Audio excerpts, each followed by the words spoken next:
Anyone? Yeah, I've got this sheet that I went over with you guys last week, and Linda asked me to type it up. So I Good, did.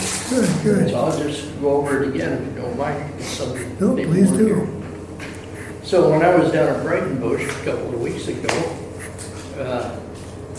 one of the things they did was they had their son, a guy named John Nuri, sing.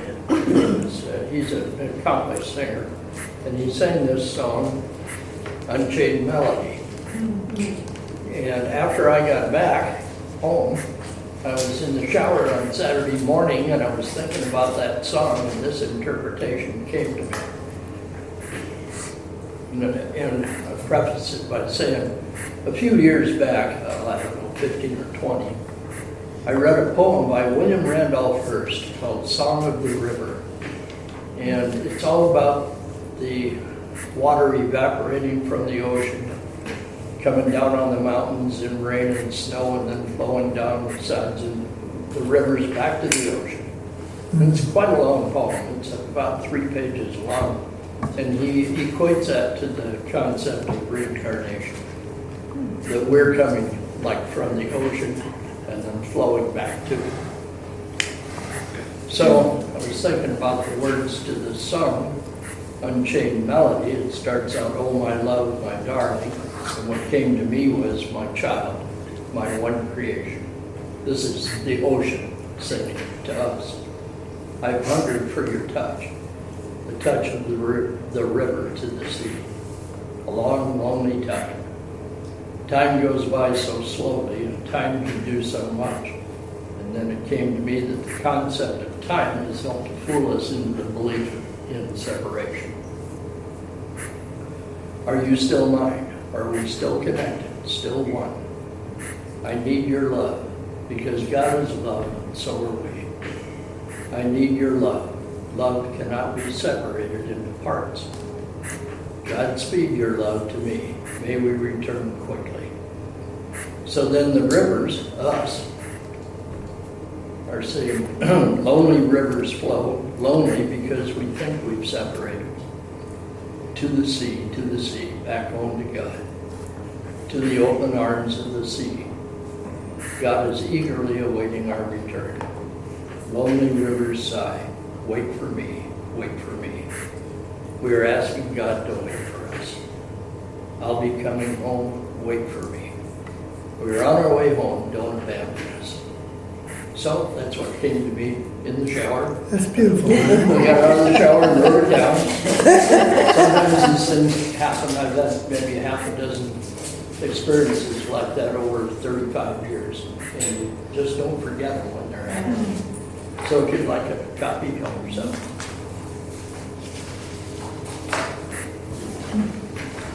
You know, the Righteous Brothers are going to be at the Admiral Theater next year. It may be just one of the two Righteous Brothers, I don't know. Yeah, one of them died. Yeah, I think one of them did. The one that wasn't so righteous. Exactly. No, the one that was. The one that was righteous. He got out. See, I'm so old that I remember Sam Cooke singing that. I remember Al Hitler singing it. Yes, Al Hitler, yeah. Oh, it's a knife in the heart. Anyone else? Well, I had a first. We went out to dinner with my kids, my 2 daughters, and for the first time ever, I do believe, they paid for dinner. This was our golden wedding anniversary, so I couldn't believe it. So I had to spring a big one on them, but they coughed up, and we had a great dinner at 5-6 on the waterfront in Seattle, which is a real nice place, beautiful sunset and all that sort of stuff. So it's a lot of fun. Nice. Very nice.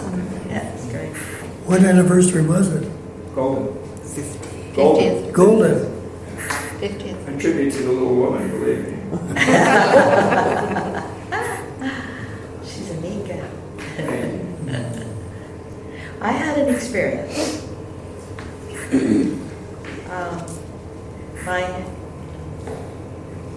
I went to a concert on the Green at Fort Worden Saturday afternoon. And all of these, lots of people in their chairs, you know, you take your little chair to listen to them play. It was, the music didn't matter, but what got me was there was a woman with a little baby that she had in her pouch here, carried in front of her, and then a little girl with her. And they were right over from where the band was. So everyone in this whole place could see her.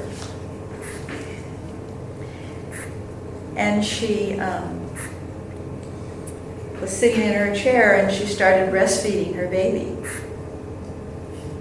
And I just watched the whole thing. She put her head down, she had the baby covered. And at first I thought, oh dear, right in front of all these people. And then I said, I want to see this differently. And then I saw the beauty and the love and how she cared for this child, this little baby. And she was so discreet in what she was, did and everything. And all I could see was love then. And I thought, boy, I went from one judgmental place that I did not want to be to. Anyway, it was a wonderful lesson for me. A change in perception. Yeah. Yeah. Because all I wanted to see was love, and that was what you asked us to do, and I've been seeing lots of love all around, but that one and so just to be aware of that, I don't want that anymore. Very clearly emphasizes what the lessons lately have been saying, that it's only we who judge ourselves. It's the only judgment there is. Yeah. Some of you remember Randall. He's in our Monday morning group, and he was talking about the same thing yesterday. He's coming around to seeing things differently. Changing perception. Do any of you experience, or like in a situation like that where it takes you a little longer, like maybe in regards to maybe your ego having a loss, so you're mourning a loss, but you come out the other end seeing the love and feeling the freedom. But I was just wondering if you sometimes a more process, because it sounded like you didn't. Well, I guess with practice and a lot of practicing, recognizing, and connecting with Holy Spirit and with guidance and wisdom, it doesn't take as long. And sometimes, so it's almost like a grieving process, letting it go, and then but you come out just fine. And sometimes it takes a little longer. I was just wondering if you can relate to that. Oh, yeah. Yeah. It's amazing how much more quickly, how much more easily it happens when we practice. Practice. Yeah, I've been seeing my patients at the hospital as that's me in that bed, that we're really, and the sharing is just beautiful. I just love it. I walk away from there feeling so filled.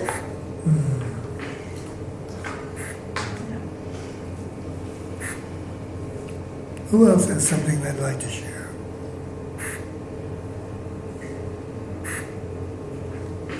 Are any of you caught up in the political turmoil? Is there political turmoil? Obviously, he's not. Is there anybody else who's caught up in it? When is there not political turmoil? It's just such Good a call point. for love. Well, he didn't say if there's political turmoil. He said, are you caught in it? Are you caught up in it? Yeah. That's the difference. I find a lot of freedom in looking at things like that and saying, it's just stuff. And by doing that, I move away from it without judging it. It's not good or bad, it's just stuff. And I'm starting to see the whole show is just stuff now. The whole world is just stuff. Yeah. I think what's interesting though, what I'm noticing, because I do watch quite a bit of it, and what's happened over the weekend, just tears your heart out. But I'm focusing in more, and I think everybody that I've seen interviewed or that have talked on the news programs and stuff are focusing more on the positive of the people coming together and helping each other and being there for one another, and it makes me feel good and to be more of I want to add more to that. So when I hear them talking that way, it's like, go for it. This is beautiful. This is wonderful. And I just want to send so much love and multiply it, and so that's with all that's going on is what I'm trying to focus on, because there is so much negative and we can see so much negative and it's out there all the time, but we can turn it and see more of the positive and make that the focus. And I think I see a lot of people trying to do that. And because it is so, it's hard for the majority of us to understand, how all that has happened. And then but to focus more on the positive and bring that part of it out can be, I don't know, just something that good that can come from it. I don't know. That's a beautiful point, Patty. Let's do that. Let's support that. Mm-hmm. All of us. Just take a minute and go inside, and we're all aware of what Patty's talking about. Okay. No. You're not? No, I have no idea what you're talking about. I don't have a TV. There was a mass shooting, 2 mass shootings over the weekend. I wonder if it seems so odd, doesn't it, that I have to come to spiritual groups to find out what's going on. That's very odd. Well, that's good, because we can tailor how you're seeing it. That's right. We can tailor how you're seeing That's it. true. Yeah. Well, I was a little confused because I heard about the mass shootings, but we went from talking about politics to you talking, so I thought you were talking about something more in the political arena, not so much. I mean, that can be political, but I was thinking of that as a different. So when I was hearing you, I was thinking, wow, more that happened this week on top of 3. There were 3 shootings. Yeah. So I guess I was going through, because Tom and I were So that's why I was a little lost. I wasn't quite sure if I was on the same page with you. Well, What you were Betty, commenting what on. I understood Betty to say, well, I shouldn't say that. Just I'll ask Betty to clarify again what she was talking about. Well, just that I'm just really appreciating what the people have to offer in their thoughts about what they are feeling from being right in the middle of it all. Maybe I can bring an example to demonstrate it. I heard El Paso, for instance, were in a Walmart, 22 people were killed and others wounded by white supremacists who went in there looking to kill, and made the statement he wanted to kill as many Mexicans as he could. And El Paso, the city itself, was deemed the safest city or small city in the country, I think, last year. And so there'd be a double purpose, perhaps, for some white supremacists to try to shake that up. And El Paso itself, I heard, was 80% Latino. But I heard an interview of an obvious Latino person who's lived in El Paso for many years. And he said he came in here trying to drive a wedge between us, and he failed because all he did is bring us more together than we've ever been before. That kind of sums Yes, up. yes, it does, thank you. I also have on my Facebook, it's called Tank Goodness, and it's news about what the good things that could happen. And there were several postings on one man who carried 4 children to safety, and what was the other one? I've forgotten it already. And another person who had put himself in the way and was able to also make sure a couple other children did not get shot. And these are all posted on my, it's a regular post that I get, because Jim can watch that and not get attached to it. And I really work at that. I won't say that I do it all the time, but I work at watching and knowing that there's a gift. So something like this, Thank Goodness, where it always points out the good things that happen behind the scenes that we don't hear of in the news. I like that. That helps me to come a little more centered. Yes. I'd like to share something that I got through an email. It's from the Unity Ministries.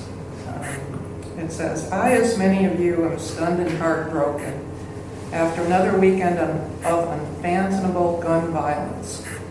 Here in Kansas City, on the same day as the El Paso murders were executed, a young woman was killed when a young man, arguing with another man, fired a bullet within a crowd of people gathered for the monthly festival of art and music known as First Fridays.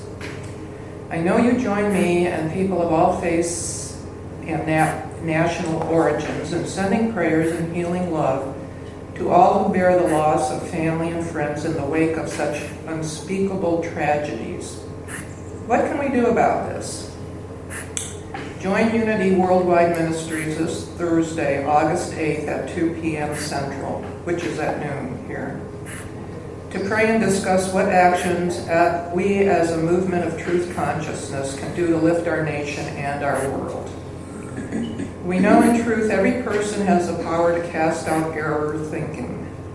Yet without putting into action what we know, this surge of hatred and violence threatens to make victims of us all. We must earnestly and tangibly address humanity's spiritual ignorance and reckless disregard of our spiritual unity. And this must happen now. Whether the violence is fueled by an acute sense of superiority or inferiority makes no difference. Divine love in the midst of all of us is greater than any challenge appearing in our midst. Swift healing is possible. Now is the time, and we are the ones. Thank you. Anyone else have anything they'd like to add to that? Well, Brother has been recently dwelling very heavily in our lessons on telling us that we are, assuring us, I should say, that we are the holy child of God. That we are wholly complete, wholly loved, and wholly lovable. So let's hold each of us our own version of that, if you will, in mind for a minute or so, and allow this message to be used with how the Holy Spirit would use it in the circumstances that exist today. So let's do that now.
Anyone else have anything they'd like to add?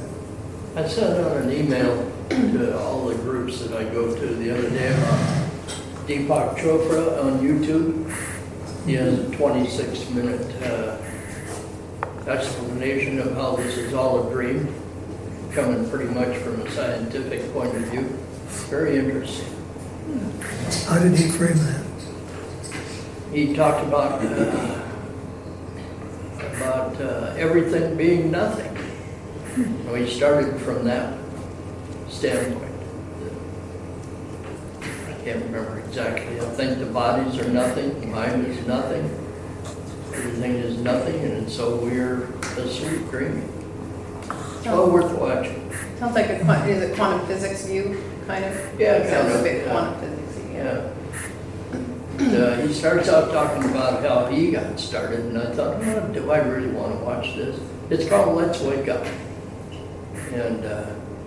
But I kept watching it because I like him, and then he got totally out of his own stuff and into this, how this is all a dream. So it's interesting to me to hear spiritual truths coming from so many different places over Right. such a long time. That's why I started saving all those things that I send out in the daily emails. I was hearing the same thing from lots of different people over lots of different eras of time. That really got my attention. So I thought, well, I'll tell everybody this is only 26 minutes long, so they'll think this is no big deal. And then Jim says 26 minutes. I'm not watching anything that long.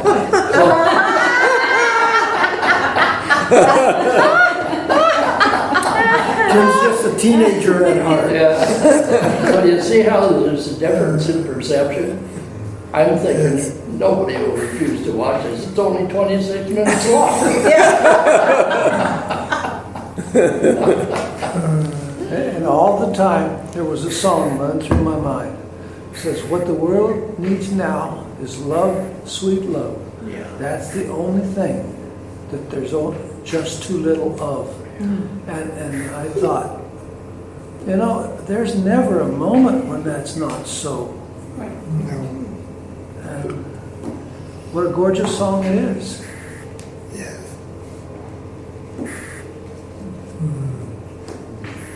At least the recognition that that's true. Well, it's more recognizing that love is all there is. It's not so much that there's not enough love. It's there. But We're not seeing it. Yeah. Not aware of it. I'm kind of disappointed that Marianne Williamson is scoring so low on the polls that it's not measurable. She comes up with 0. She got a lot of press She- coverage, though. Yeah, I got a lot of press coverage. She shot herself in the foot. I'm sorry? She shot herself in the foot. After the second debate, she went up, she had a 1% approval or acceptance factor, which got her on the scale at least. And then that following day, she had an interview on CNN. And I just happened to be watching her. And I know a little bit about Marianne, so it was interesting to see Marianne becoming how Marianne really is, which is very opinionated. And she got into this war of words with the commentator on CNN. And finally she stopped him and she says, "You're not interested in what I have to say. You're trying to get me to say what you want me to say. I'm not going to do it." And the whole thing just deteriorated. The next poll, she lost her 1%. So, anyway. But she was probably speaking the truth.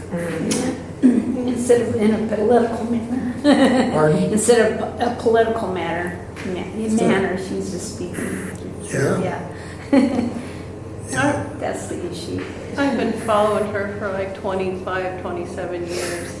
She was the one who brought me to the course from Yeah, she brought Return a to lot of us Love to the back course. when it was Yeah. right new, right? You bet. And I used to listen to her tapes, every single day for probably 2 years straight. There was not a day went by I wasn't out hiking in the forest listening to Marianne Williamson. And so I hold her really close in my heart, but I've seen similar tones that you're talking about. So my response to that has been, I just pray for her all the time, just for her clarity, the clarity of who I know she is in truth, because I don't hear the love always coming through in what she's saying. I think she's also So doing a lot of good, being where she is, doing what she's doing she's getting, under these particular circumstances. I think so too. Yeah, I think so she's, too. But she's I just, being heard. A lot more of her is being heard than we could acknowledge. yeah. But it's like just praying for her to keep her spiritual feet. Like, keep your spiritual feet, honey. Don't take the bait, you know? That's it. That's kind of been my prayer, is like, ixnay on the bait day, you know? I think it's a lot more fun talking about her than it is Trump. Oh, sure. Well, some Republicans are urging people to donate to her campaign because they think she's going to be easy to beat. So that's an interesting look at her, isn't it? Yeah. She'd get about 1% of the vote. I mean,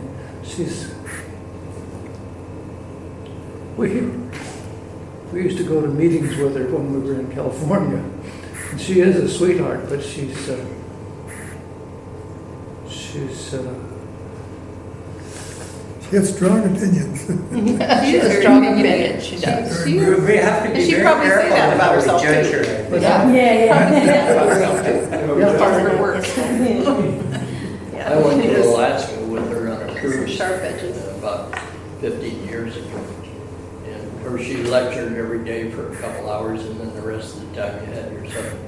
She's a great teacher, of course. Yeah. And Courageous. I don't agree with her assessment of the course as much as I probably could.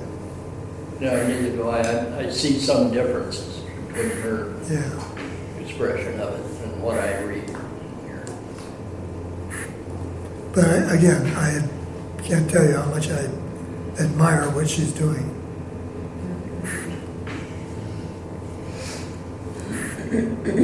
It's all back to perception, isn't it?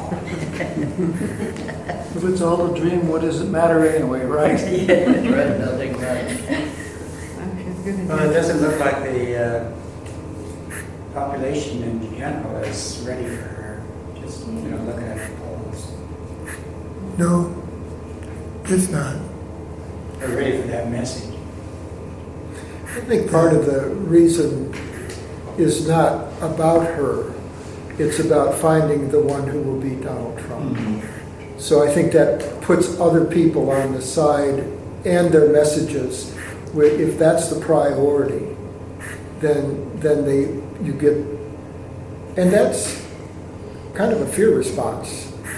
Isn't that puts, something? We got fear on one side and love on the other. Yeah, right. Fear is winning. Right. No. You guys. It's not winning. No wonder I don't watch TV.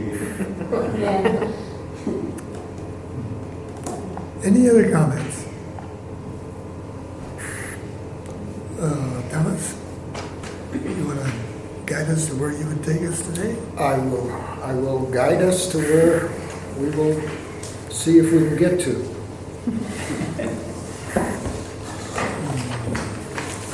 So we've been doing the manual for teachers, and a couple of weeks ago we did one about, is each one to be judged in the end? Say the page, Tom. The page for this one now in the manual for teachers is on page 40 in the Foundation for Inner Peace version of the course. It's number 16. How should the teacher of God spend his day?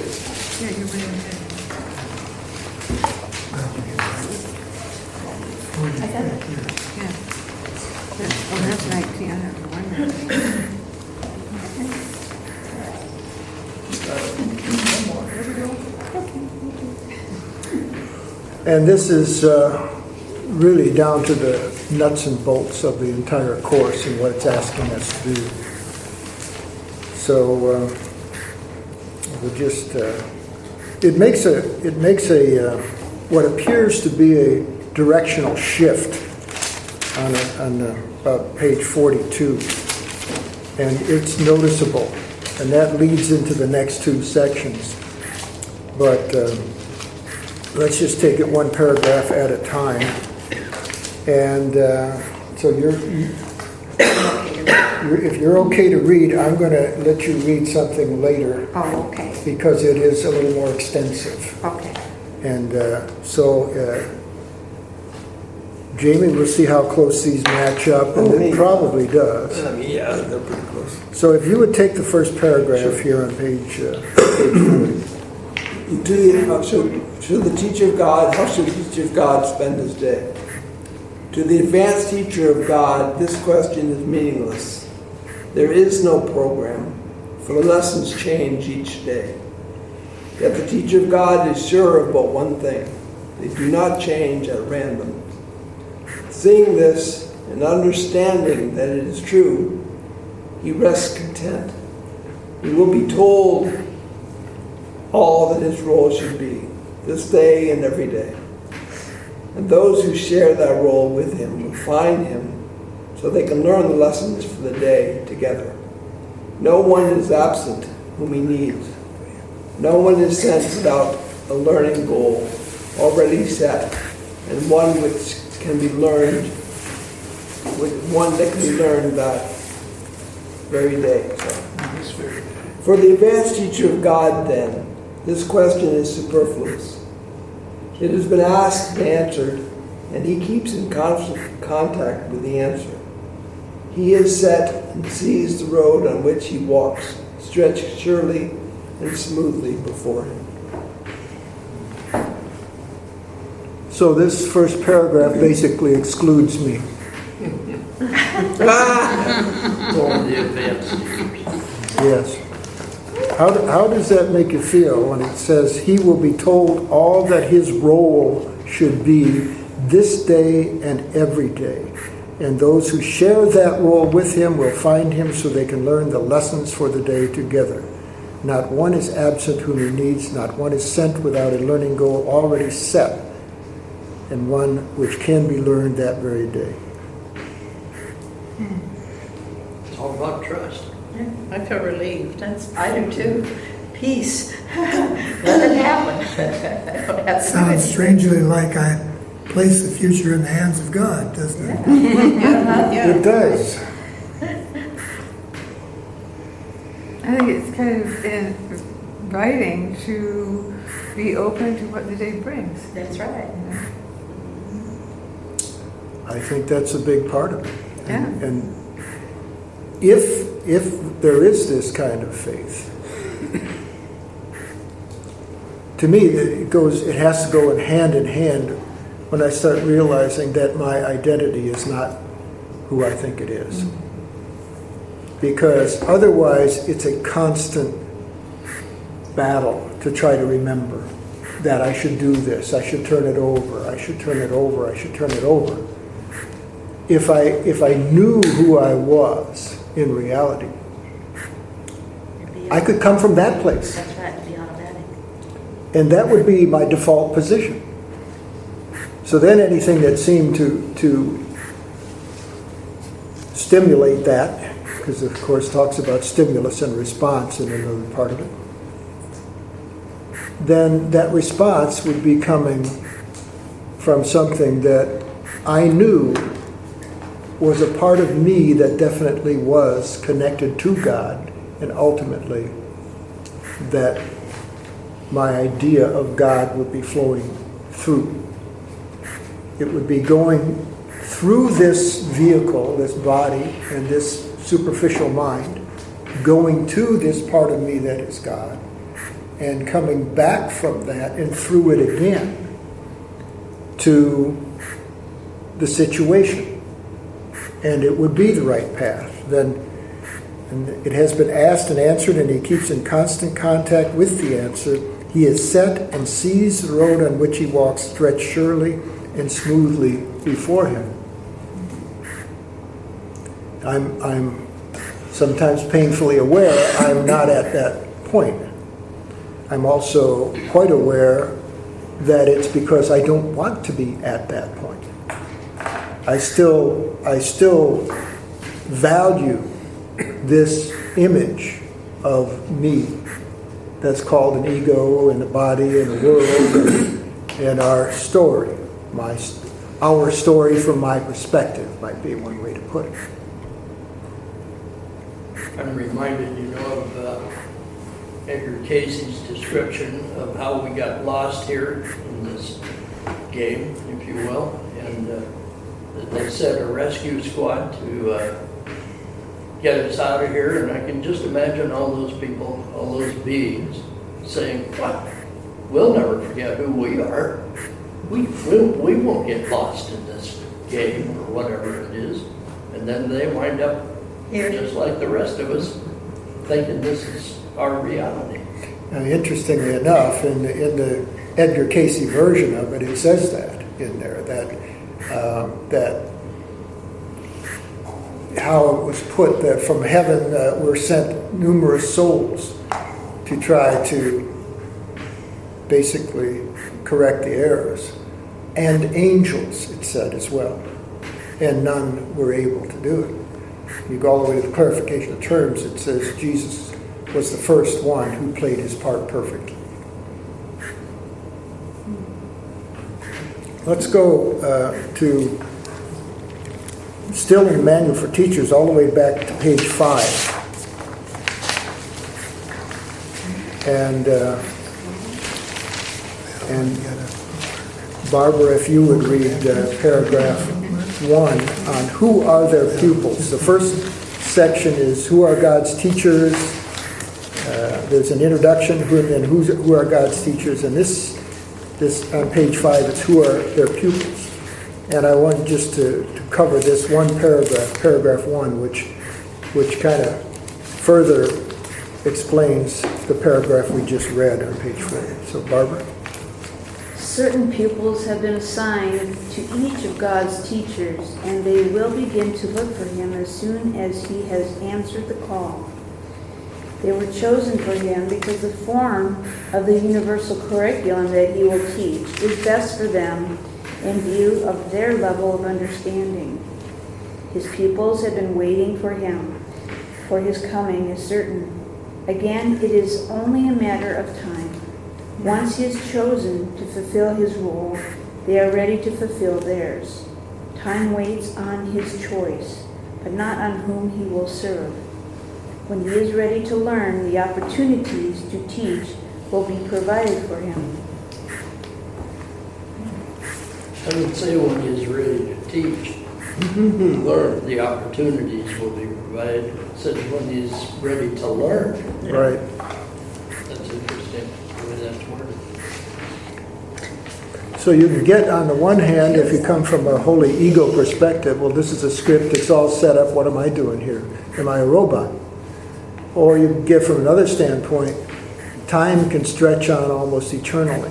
How much do I want to play this game before I realize there actually is a way out, and to be thankful for it, and to realize that my identity is just not what I thought it is.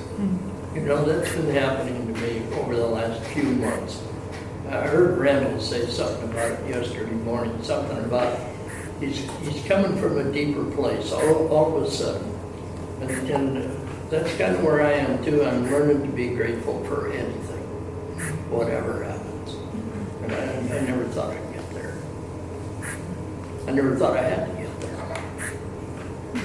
And maybe we never thought there was that much to be grateful for. Yeah. All the time. There's a line in the very front of the book that says, gratitude is the way God is remembered. And so when we're grateful, we're automatically closing in on God. And when we're not grateful, the opposite of gratitude is judgment. So when we're judging, we're moving away.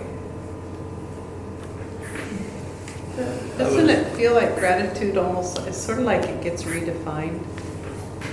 The sense of what gratitude is, or being grateful.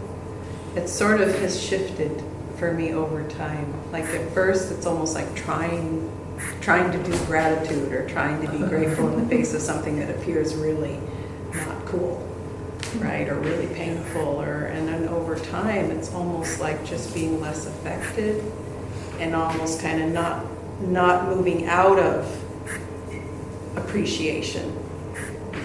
You're in it all It the time. it shifts. It feels to me like it's slowly shifted into different ways. So it's only once in a while that there's a noticing of, whoa, I need to get back to that.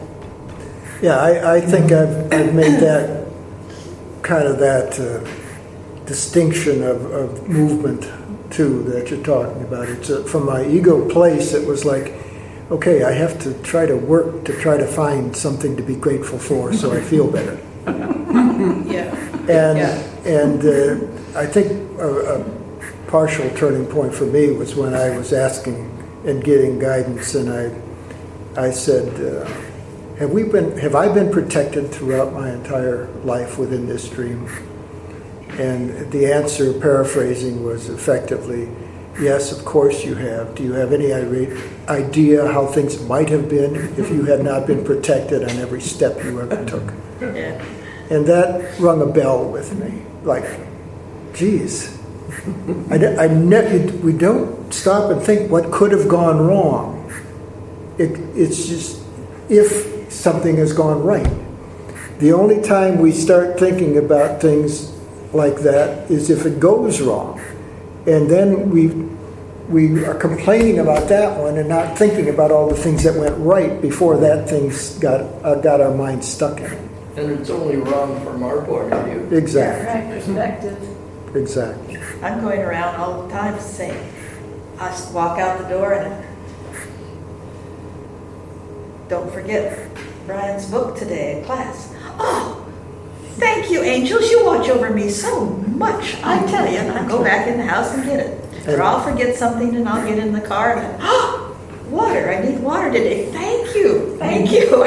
I'm grateful all the time. I get told what to do. That's a perfect example of asking for help and being grateful and noticing when you receive it. I think that's been one of my big problems throughout the years, is never noticing when I received it. Yeah.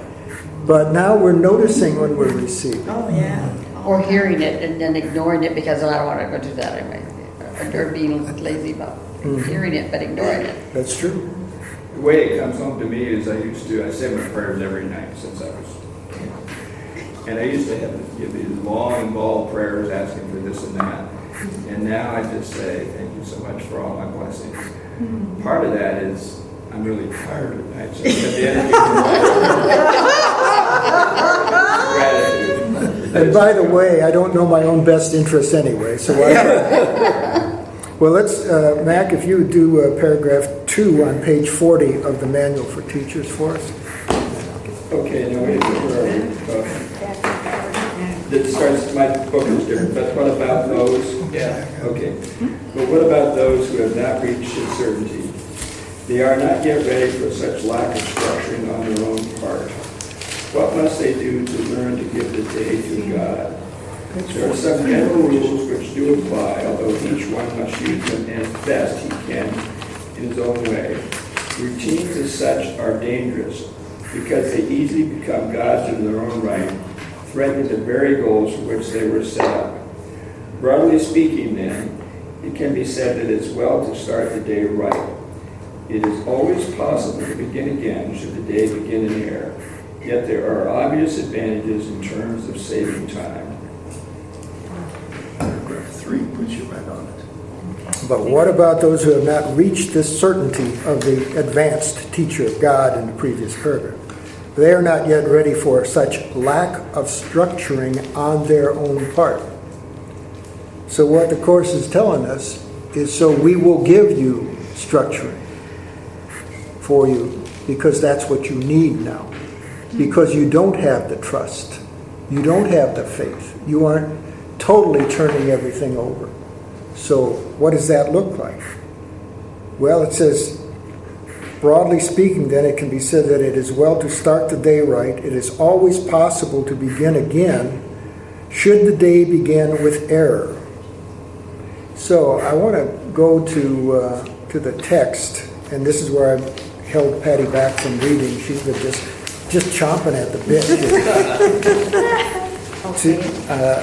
To text, well, maybe not then.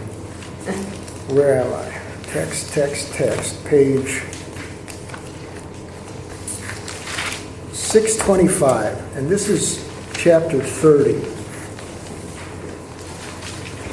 And I tried to figure out a way to go through these 7 steps called rules for decision. And summarize them without reading all of this. And then I realized by the time I tried to just summarize them, they're only 2 pages. We might as well just read through them together. So this is chapter 30, section 1, rules for decision.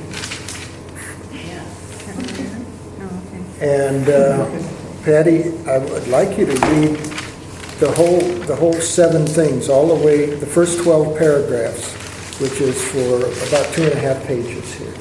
Okay. Yeah. All right, the new beginning, starting with the introduction. No, I think we can go bypass the introduction. Okay, rules for decision. Decisions are continuous. You do not always know when you are making them. Excuse me, I'm going to just interrupt you and myself. What I'm trying to do here is go to the place where it says, where we just read in the Manual for Teachers, that lack of structure on your own part. And if you begin the day in error, you can still start over again. And this is what brings me to this. So if you can start again. Thanks, Patty. Decisions are continuous. You do not always know when you are making them. But with a little practice, with the ones you recognize, a set begins to form, which sees you through the rest. It is not wise to let yourself become preoccupied with every step you take. The proper set, adopted consciously each time you wake, will put you well ahead. And if you find resistance strong and dedication weak, you are not ready. Do not fight yourself, but think about the kind of day you want and tell yourself there is a way in which this very day can happen just like that. Then try again to have the day you want. The outlook starts with this: today I will make no decisions by myself. This means that you are choosing not to be the judge of what to do, but it must also mean you will not judge the situations where you will be called upon to make a response. For if you judge them, you have set the rules for how you should react to them. And then another answer cannot but produce confusion and uncertainty and fear. This is your major problem now. You still make up your mind and then decide to ask what you should do. And what you hear may not resolve the problem as you saw it first. This leads to fear because it contradicts what you perceive, and so you feel attacked and therefore angry. These are rules by which this will not happen, but it does occur at first while you are learning how to hear. Throughout the day, at any time you think of it and have a quiet moment for reflection, tell yourself again the kind of day you want, the feelings you would have, the things you want to happen to you, and the things you would experience, and say, if I make no decisions by myself, this is the day that will be given me. These 2 procedures, practiced well, will serve to let you be directed without fear, for opposition will not first arise and then become a problem in itself. But there will still be times when you have judged already. Now the answer will provoke attack unless you quickly straighten out your mind to want an answer that will work. Be certain this has happened if you feel yourself unwilling to sit by and ask to have the answer given you. This means you have decided by yourself and cannot see the question. Now you need a quick restorative before you ask again. Remember once again the day you want, and recognize that something has occurred that is not part of it. Then realize that you have asked a question by yourself. and must have set an answer in your terms, then say, I have no question. I forgot what to decide. This cancels out the terms that you have set and lets the answer show you what the question must have really been. Try to observe this rule without delay, despite your opposition, for you have already gotten angry, and your fear of being answered in a different way from what your version of the question asks will gain momentum until you believe the day you want is one in which you get your answer to your question. And you will not get it, for it would destroy the day by robbing you of what you really want. This can be very hard to realize when once you have decided by yourself the rules that promise you a happy day. Yet this decision can still be undone by simple methods that you can accept. If you are so unwilling to receive you cannot even let your question go, you can begin to change your mind with this. At least I can decide I do not like what I feel now. This much is obvious and paves the way for the next easy step. Having decided what you do not like, having decided that you do not like the way you feel, what could be easier than continue with, and so I hope I have been wrong. This works against the sense of opposition and remind you that help is not being thrust upon you, but is something that you want and that you need because you do not like the way you feel. This tiny opening will be enough to let you go ahead with just a few more steps you need to let yourself be helped. Now you have reached the turning point because it has occurred to you that you will gain if what you have decided is not so. Until this point is reached, you will believe your happiness depends on being right. But this much reason have you now attained. You would be better off if you were wrong. This tiny grain of wisdom will suffice to take you further. You are not coerced, but merely hope to get a thing you want.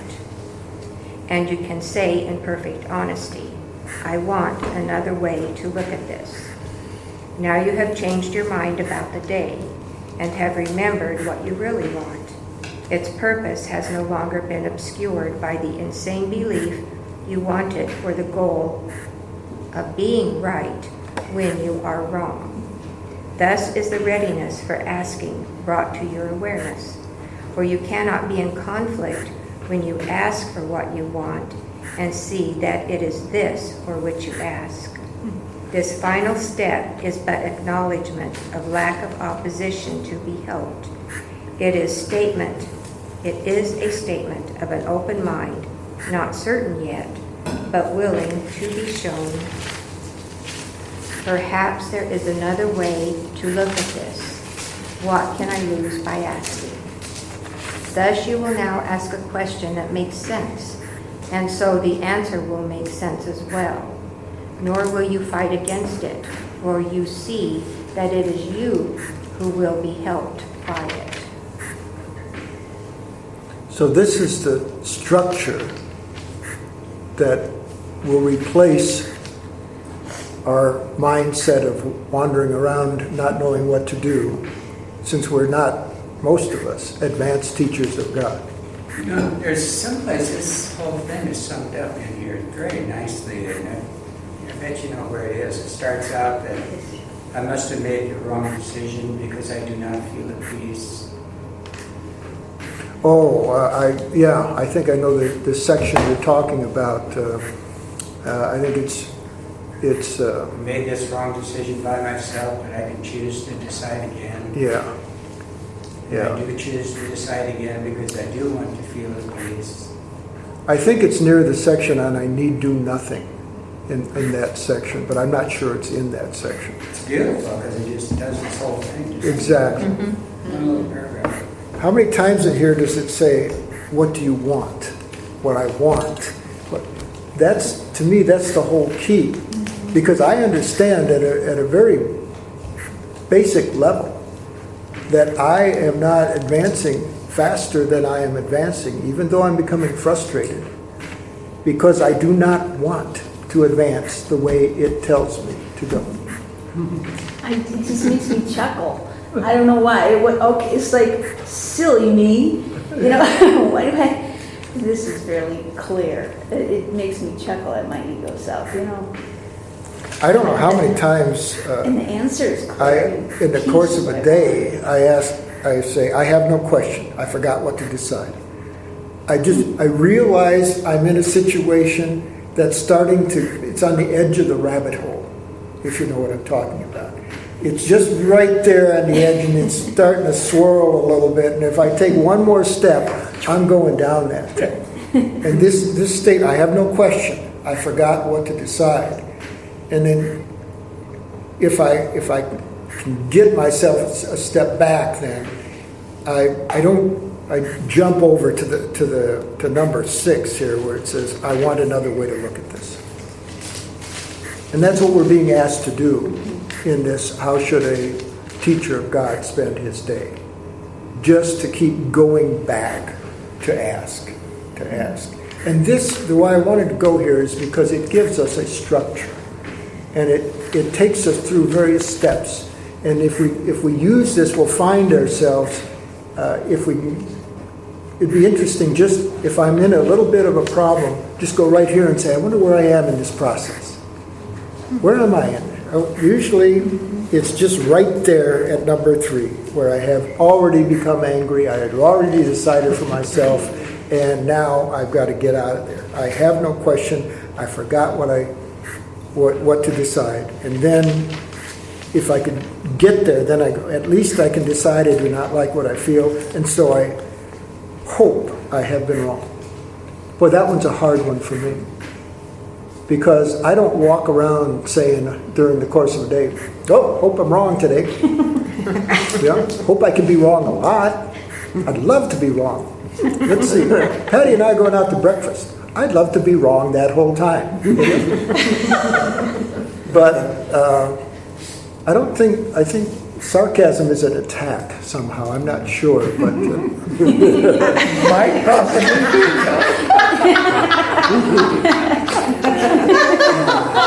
And I say that sarcastically. yeah, it obviously didn't come from my ego, so it must have come through me, Tom. Anyway. Okay, we better get back to page 40 in the manual for teachers.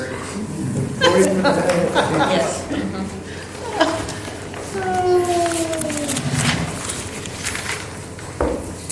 And we are on paragraph 3 here. And Roger, I think you're up. At the beginning, it is wise to think in terms of time. This is by no means the ultimate criteria, but at the outset, it is probably the simplest to observe. The saving of time is an essential early emphasis which, although it remains important throughout the learning process, becomes less and less emphasized.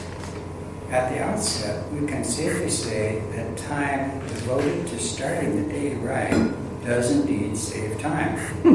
How much time should be so spent?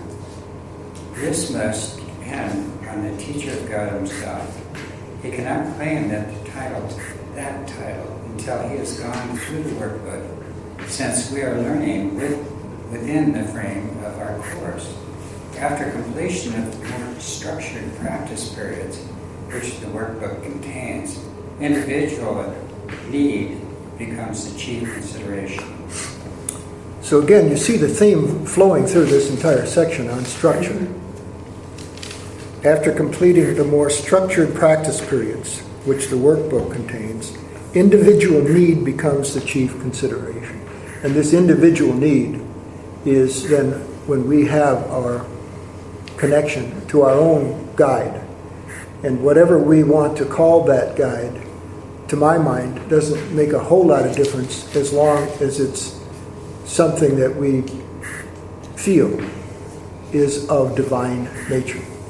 And whether it's Holy Spirit or Christ or Jesus or self with a capital S, however we want to do that, whatever comes naturally.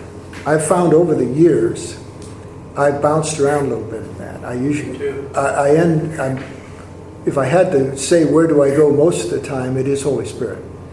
And that's where it's ultimately leading us. But as we talked about during the last judgment 2 weeks ago, we have to go through Christ first. It tells us that. And we could get into that, but that would be a whole other discussion that we don't need to do. But at any rate, this idea of structure, it leads again, it's what this is all about. How should the teacher of God spend his day? So we can go, unless there's any questions on that paragraph, it moves right into paragraph 4. Nancy? This course is always practical. It may be that the teacher of God is not in a situation that fosters quiet thought as he awakes. If this is so, let him but remember that he chooses to spend time with God as soon as possible, and let him do so. Duration is not the major concern. One can easily sit still an hour with closed eyes and accomplish nothing. One can as easily give God only an instant, and in that instant, join with him completely. Perhaps the one generalization that can be made is this: as soon as possible after waking, take your quiet time, continuing a minute or two after you begin to find it difficult. You may find that the difficulty will diminish and drop away. If not, that is the time to stop. So it becomes quite clear that the morning time and the evening time are the most critical times. And that it is a practical course in the sense that it understands that we are going to be in situations within this dream where we are just not in a place to stop constantly and ask for help, ask for help, ask for help. I think that's where Helen found herself when she was looking for a coat. And Jesus said to her, well, you, paraphrasing deeply here, you didn't ask me, because I can tell you where to find that coat. That red coat that you like, the style you like, I can tell you where to do that. Well, we don't think we can bother sometimes. Oh, you've got big problems here. We've got wars going on. We've got people killing people. I don't want to bother you with this. But what this is saying is the advanced teacher of God lives in that place. And it's just a natural question. And by the way, I really don't think it's any bother to the Holy Spirit. One paragraph that covers this, I think, very well is still in the Manual for Teachers, but it's at the page 71.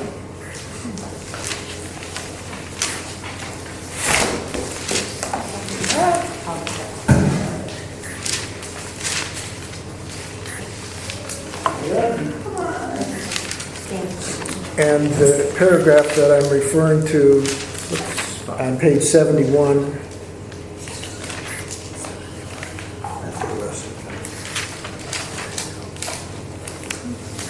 getting close, is paragraph 5. So Scott, if you would read that one. Who assumes a power that he does not possess is deceiving himself. Yet to accept the power given him by God is but to acknowledge his Creator and accept his gifts. And his gifts have no limit. To ask the Holy Spirit to decide for you is simply to accept your true inheritance. Does this mean you cannot say anything without consulting him? No, indeed. That would hardly be practical, and it is the practical with which this course is most concerned. If you have made it a habit to ask for help when and where you can be confident that wisdom will be given you when you need it. Prepare for this each morning. Remember God when you can throughout the day. Ask the Holy Spirit's help when it is feasible to do so. And thank Him for His guidance and mentoring. And your confidence will be well-founded indeed.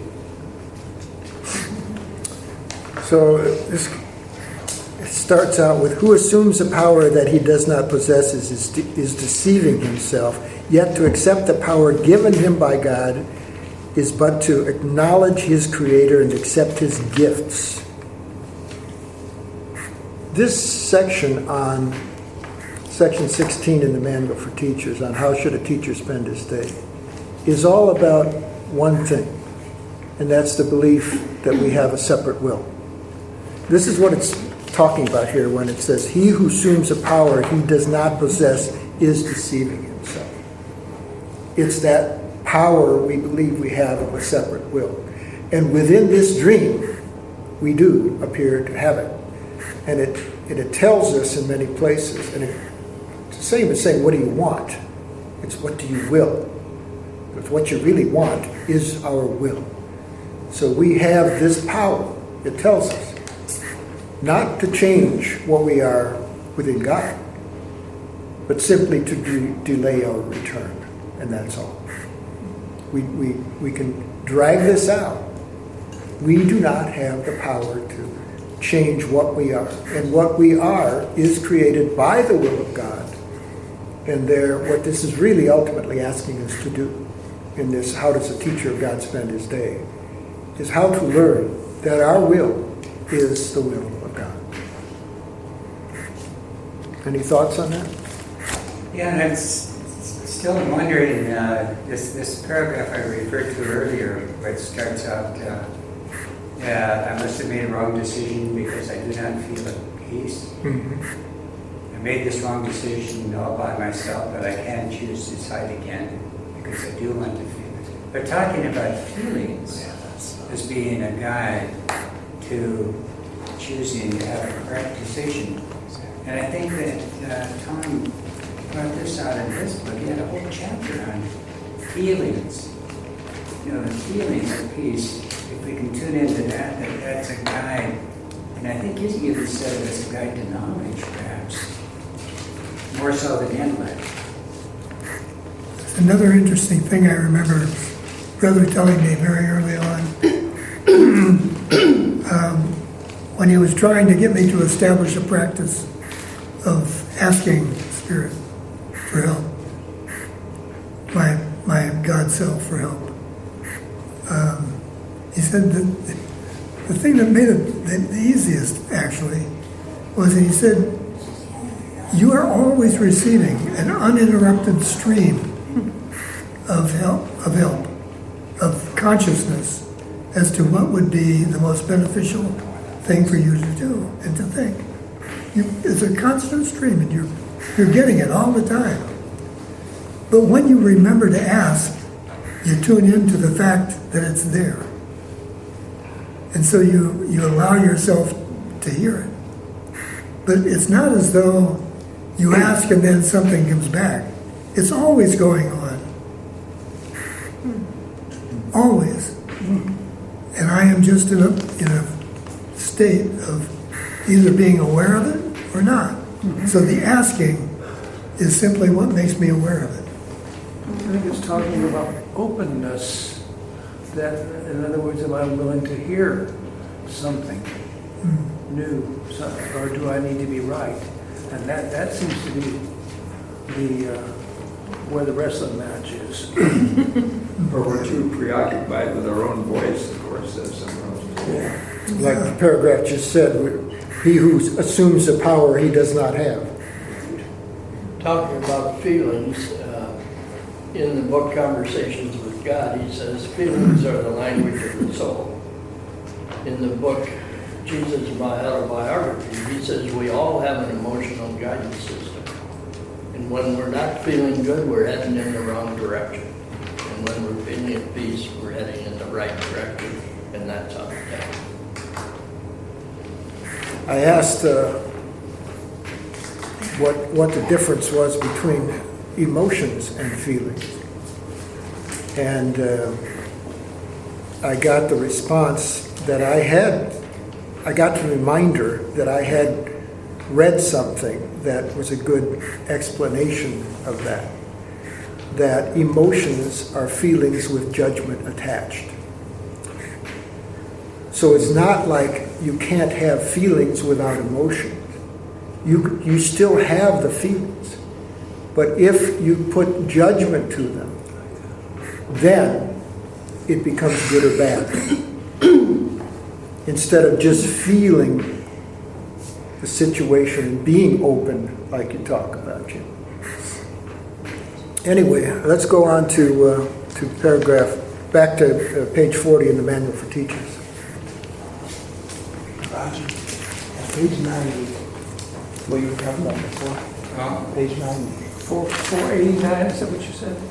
489? Page 40 in the Manual for Teachers. 40. Actually, 41 now. Are we on paragraph 4? We're on paragraph 5 now.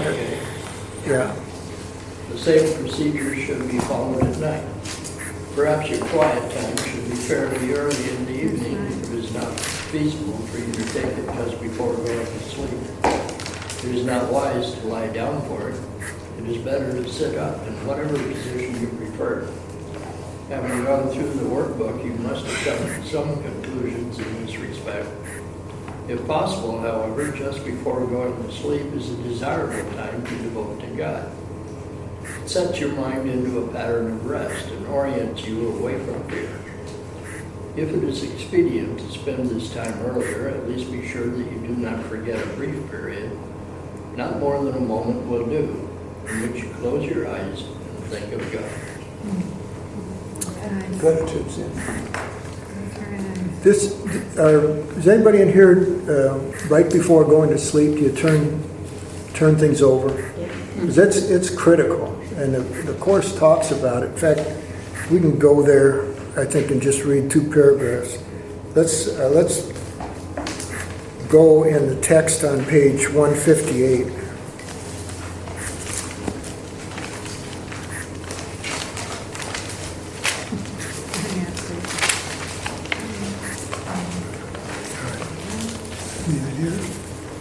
And Teddy, if you would read paragraphs 3 and 4 on page 158 of the text. Wholeness heals because it is of the mind. All forms of sickness, even unto death, are physical expressions of the fear of awakening. They are attempts to reinforce sleeping out of fear of waking. This is a pathetic way of trying not to see by rendering the faculties for seeing ineffectual. Rest in peace is a blessing for the living, not the dead, because rest comes from waking, not from sleeping. Sleep is withdrawing. Waking is joining.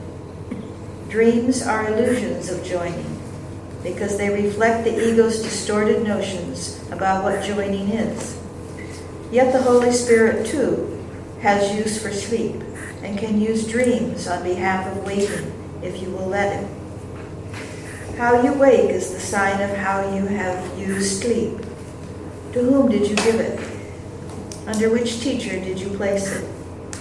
Whenever you wake dispiritedly, it was not given to the Holy Spirit. Only when you awaken joyously have you utilized sleep according to his purpose. You can indeed be drugged by sleep if you have misused it on behalf of sickness. Sleep is no more a form of death than death is a form of unconsciousness. Complete unconsciousness is impossible. You can rest in peace only because you are awake. So that's really critical for me to turn it over at night, because if I turn it over at night and do it in an honest, sincere manner. What does that look like? How do to you say Holy Spirit? Yeah, I kind of go back to what we just read in the beginning of chapter 31 in Rules for Decision. If I make no decisions by myself, then this is the day that will be given me. So then at night, I go, if I make no decisions tonight, then this is the night that will be given me. And then a lot of times if there's a lesson for that day and I'm doing the lessons, I'll put that lesson in there. My mind holds only what I think with God. Tonight, Holy Spirit, let my dreams hold only what I think with God. Or usually I just say, Holy Spirit, guide all my dreams tonight.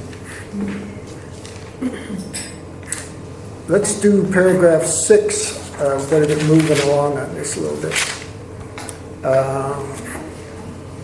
Nicole? Are you in? Oh, back to page 41 in the manual for teachers. Way back in the teachers for men. Yeah, page 41. Paragraph 6.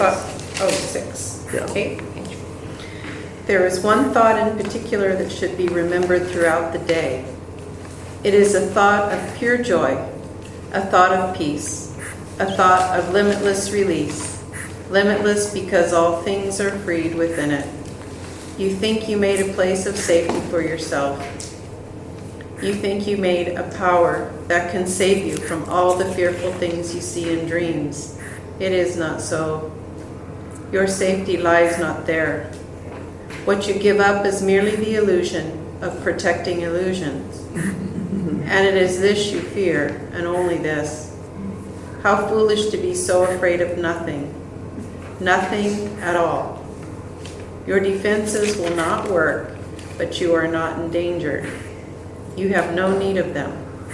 Recognize this, and they will disappear. And only then will you accept your real protection. Now, here's a shift that I mentioned, this talking about protection from now on, for the rest of this and for the next 2 sections. The next 2 sections are how do God's teachers deal with magic thoughts and how is correction made, which again is about magic thoughts. So let's keep reading this with the idea of protection and magic thoughts as we continue. So, Sally, if you do number 7. How simply and how easily does time slip by for the teacher of God who has accepted his protection. All that he did before in the name of safety no longer interests him, for he is safe and knows it to be so. He has a guide who will not fail.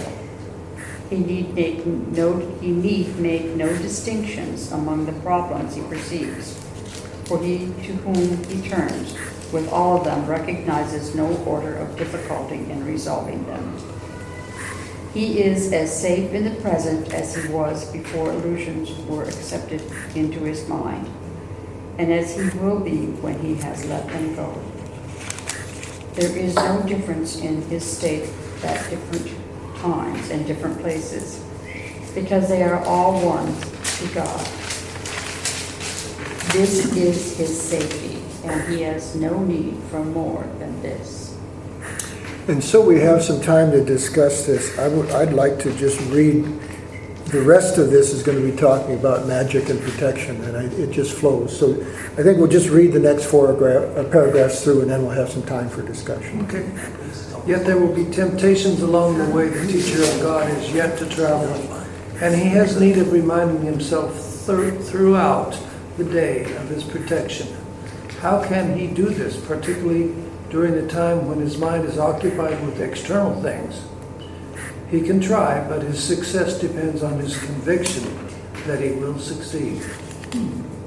He must be sure success is not of him, but will be given him at any time, in any place and circumstances he calls for it.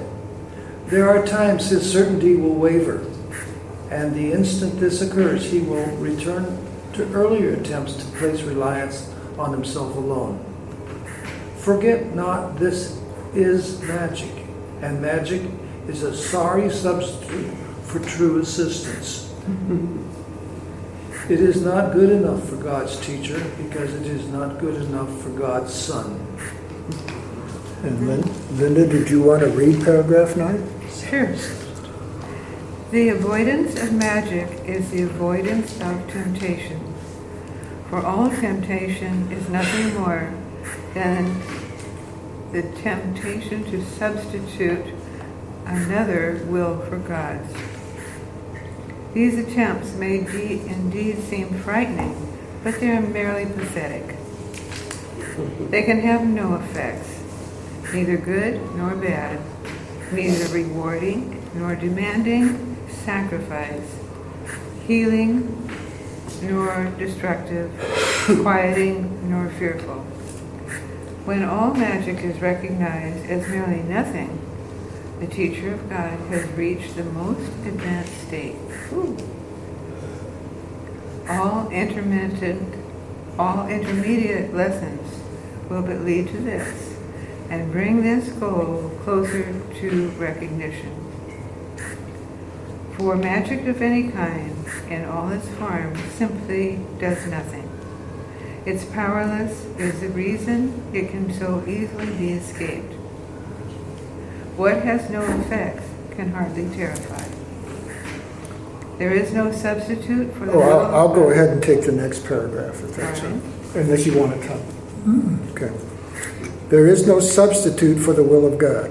In simple statement, it is to this fact that the teacher of God devotes his day. Each substitute he may accept as real can but deceive him. But he is safe from all deception if he so decides. Perhaps he needs to remember, God is with me. I cannot be deceived. Perhaps he prefers other words, or only one, or none at all. Yet each temptation to accept magic as true must be abandoned through his recognition, not that it is fearful, not that it is sinful, not that it is dangerous, but merely that it is meaningless. Rooted in sacrifice and separation, two aspects of one error and no more, he merely chooses to give up all that he never had. And for this sacrifice is heaven restored to his awareness. And before Patty reads the last section, I might mention, there's a real good spot in the Course when you know, perhaps he needs to remember, God is with me, I cannot be deceived. Some kind of statement to keep in our mind all the time. In the workbook, I think it's the section 4 review. Before each review lesson, it's got the statement, my mind holds only what I think with God. And I found that to be very helpful. It just clears things out real fast. If my mind holds only what I think with God, then all those thoughts that are like birds that you don't have to build a nest for, like you talk about, Brian, are just wiped out in that. That's it. Nothing else. Patty, if you'd read the last one. Is not this an exchange that you would want? The world would gladly make it if it knew it could be made. It is God's teachers who must teach it that it can. And so it is their function to make sure that they have learned it.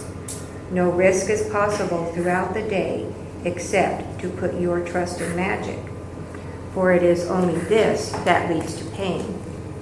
There is no will but God's. His teachers know that this is so, and have learned that everything but this is magic. All belief in magic is maintained by just one simple-minded illusion, that it works. All through their training, every day and every hour, and even every minute and second, must God's teachers learn to recognize the forms of magic and perceive their meaninglessness. Fear is withdrawn from them, and so they go. And thus the gate of heaven is reopened, and its light can shine again on an untroubled mind. So can we see how we started out with this, with the advanced teacher of God has no problem because everything flows, because that advanced teacher knows what it is. But for the rest of us, what it calls magic thoughts are our separate will that we believe is our identity as an ego. And it's every second, every minute, every hour, and all. I went backwards with that, but that's where this thing seems to be arduous and seems to be too much work.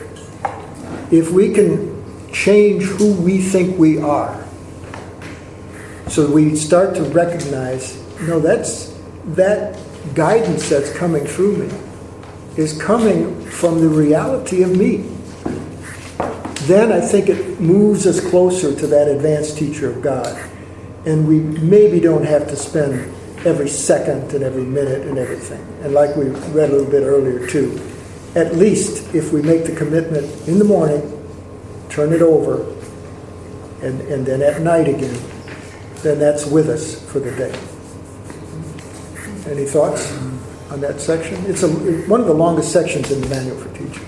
The key to me is that one short sentence, there is no will but God's. That's it. If you get that, Yeah. if you live there, then you whistle through the day. There's nothing to even think about. I mean, it's like, okay, let's see what's up. And that's it. But the reason we seem to be sitting here in bodies is because of that thought of separation. And that thought of separation did not want to hear that statement. There is no will but God's.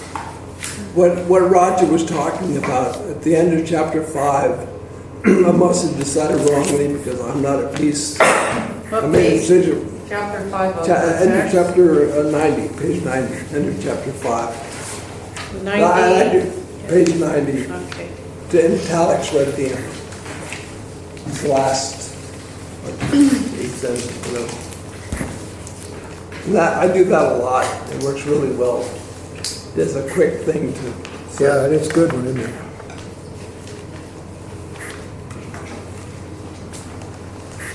You know what's interesting about it, and you should have it in your book there, the way that it was originally written is that when you get to the third sentence there, instead of I want to decide otherwise because I want to be at peace, does yours say I will? I will to decide. It does. That's our separate will. I will to decide otherwise because I want to be at peace. And then the last sentence, I will to let him. And so it's using this separate will, which is changed to want in this version. But this, when we use that separate will that we think we have, and it is powerful, because of course his wishes are as powerful as God's will if we totally believe them. When we change that separate will, we seem to have wrestled away from God to wanting to get back to God and turning it over. Then it's really powerful. I thought this was really a productive discussion today. I've read all this before, but it brought it back home for me and reminded me. Yeah, me too. These are the steps, so I appreciate you taking us through it. And I really appreciate your comment, Tom, about that guidance is available to us, but we got to ask and keep asking. And the last question I have is, I missed a couple of classes, so is your book out? I mean, what's the status there? So is it a painful subject? About a week. A week? Okay. Yeah. Patty just finished giving us the last corrections. Yeah. So as soon as those changes get made, Great. we'll be all set. We get signed copies and all that. Pardon me? We get signed copies and all You that. do.